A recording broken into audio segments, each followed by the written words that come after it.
All India Muslim personal law board की जानिब से सख्त रद्द-ए-अमल सामने आया।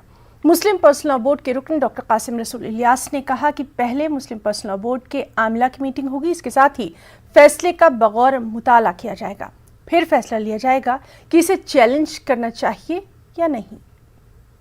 22 साल बाद बाबरी विध्वंस केस का फैसला आया और तमाम के तमाम मुल्जिमान को बरी कर दिया गया। हमारे साथ हैं all India Muslim personal law board के मेंबर डॉक्टर कासिम रसूल इलियास साहब। डॉक्टर साहब, सबूत नहीं मिले, सबको बरी कर दिया गया। देखिए, आज का फ़ैसला हमारे नज़दीक बहुत अफसोसनाक फ़ैसला है। ये कहना कि सबूत नहीं मिले या सीबीआई ऐसे सबूत नहीं पेश कर सकी जिसके बुनियाद पर इन पर साजिश का इल्ज़ाम लग सके, इन पे डिमोलिशन का इल्ज़ाम लग सके, इन पे एनिमिटी पैदा करने का इल्ज़ाम लग सके, तो ये मज़ा का खेज़ बात है, अजीब गरीब बात है। इसलिए कि सबूत सिर्फ सीबीआई ने नहीं पेश किए थे। सबूत जो है वो ऐसे बहुत सारे इंडिपेंडेंट विटनेसेस थे जिन्होंने सबूत पेश किए थे। ऐसे जर्नलिस्ट और सहाफ़ी थे जिन्होंने अपनी आँखों से बाबरी मस्जिद की शहादत देखी है, जिन्होंने अपनी आँखों से देखा है कि स्टेज से कैसे उन लोगों को इंस्टिगेट किया जा रहा था, उन लोगों को मोटिवेट किया जा रहा था, उन लोगों को उकसाया जा रहा था। ये सब देखने वाले लोग मौजूद थे, उन्होंने गवाहियाँ दी अदालत के अंदर। लेकिन साजिश का सबूत नहीं मिला। देखिए, साजिश से क्या मुराद होती है? वहाँ पर लोग जमा हुए, लाखों की तादाद में लोग जमा हुए। किसने बुलाया था वहाँ पे? बज़ाहिर आपने कहा सिंबॉलिक कार सेवा होगी, कोर्ट ने के ऑर्डर्स थे, लेकिन लोग कुदाल लेकर आए, फावड़े लेकर आए, रस्सियाँ लेकर आए, पूरी तैयारी के साथ में आए। और वो दिन की रोशनी में बाबरी मस्जिद के एक गुंबद तोड़ा गया, दूसरा गुंबद तोड़ा गया, तीसरा गुंबद तोड़ा गया। यहाँ से लोग बार बार कह रहे थे एक धक्का और दो, बाबरी मस्जिद तोड़ दो। बाबरी मस्जिद के जब शहीद हुई तो लोगों ने एक दूसरे से गले मिले, मिठाइयाँ तकसीम की गई स्टेज के ऊपर में। इसके बाद भी अगर ये कहा जाए कि इसकी साजिश नहीं मिली, ये अजीब गरीब बात है। साजिश के पूरे वाफिर सबूत मौजूद थे। कोर्ट ने अपने फैसले में माना कि जो फोटोग्राफ्स दिए गए थे सीबीआई ने उनके निगेटिव पेश नहीं किए, जो वीडियोस दिए गए थे वो टेम्पर्ड थे। देखिए, टेम्पर्ड तो नहीं कहा अदालत ने, ये कहा कि वो क्लियर नहीं थे।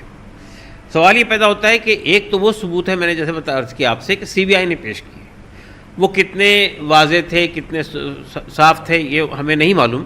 लेकिन जो और लोग थे, मैंने बताया आपको, जो सहाफ़ी थे, जो जर्नलिस्ट थे, उन्होंने भी सबूत पेश किए थे, उन्होंने भी फुटेज दिए थे, उन्होंने भी फ़ोटोग्राफ दिए थे। आप आखिर वो फ़ोटोग्राफ और वो सबूत क्यों नहीं आपने कंसिडर किए? मतलब आप मानते हैं कि इस मामले में पूरे तौर से साजिश हुई थी? बिल्कुल साजिश हुई थी। देखिए, बाबरी मस्जिद की शहादत से पहले लखनऊ में बीजेपी के बड़े जो वरिष्ठ नेता है, अडवाणी जी, जोशी साहब और अटल बिहारी वाजपेयी, इन सब की मीटिंग हुई। ये आपके लिबरहन कमीशन की जो रिपोर्ट है वो खुद कह रही है, 17 साल तक लिबरहन कमीशन ने इस पर काम किया और उसमें ये कहा कि बाज़ाब्ता साजिश रची गई थी इसकी। साजिश हुई थी आप मानते हैं, फैसला आप लोगों के खिलाफ आया और तमाम लोगों को बरी कर दिया गया। अब आगे क्या? देखिए, आगे जो कुछ होगा, मुस्लिम पर्सनल लॉ बोर्ड की आमला की मीटिंग होगी, हम पूरे फैसले को पढ़ेंगे। है कि बहुत लंबा चौड़ा फैसला है, 2000 पेज के बताया जा रहा है कि 2000 पेज पर मुश्तमिल फैसला है।